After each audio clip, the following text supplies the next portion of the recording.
Disclaimer: this video is only for educational purpose. Do not try to recreate anything shown in this video. Today I will be conducting a simple nitration reaction of benzene. I bought this benzene few days ago from College Street. For nitrating it, I will set up this very simple arrangement. I will add 50 ml of concentrated 69 to 70% nitric acid into the conical flask. The steel container is there to make an ice bath. It is on my hot plate with magnetic stirrer. I will not use the heating and only use my magnetic stirrer. Then a ice bath was made and 65 ml of concentrated sulfuric acid was dropped in slowly. This has to be done very slowly as the reaction is exothermic.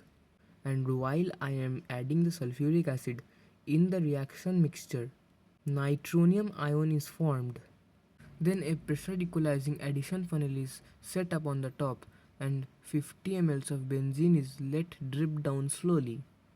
The rate of dripping down of benzene is set like 1 drop per second or 1 drop per 2 seconds.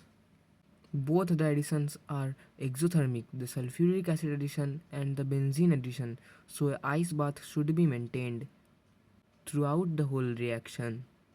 Here the nitronium ion or the NO2 plus ion is attacking the benzene to make nitrobenzene, which is pretty simple chemistry.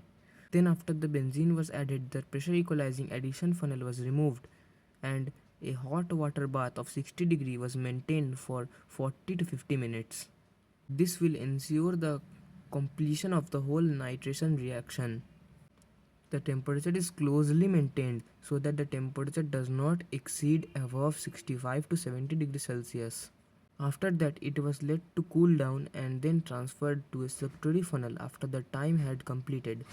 You can clearly see two layers forming in the separatory funnel. The upper layer is the nitrobenzene layer or the organic layer, and the bottom layer is the excess acid layer. It was let to drain out. And if you see my videos, yes, this is the new separatory funnel which I bought from College Street a few days ago. This is the first separation I am doing with this separatory funnel. Then after the acid layer was removed, then water was added from the top to wash the layer. The acid layer should be disposed properly as it also contains some nitrobenzene. I will now wash it with water, then respectively it had to be washed with KOH or NaOH solution, which I did not show in this video. Now the simple washing is to be done, that is by capping, shaking it, then again venting it, again shaking it. After that, the nitrobenzene layer was drained and dried with calcium chloride. I was not bothered to redistill it and stored it as it is. This was my final yield, which was 80%. This is not an impressive yield, as yield up to 90% are also possible, as this is a simple nitration reaction.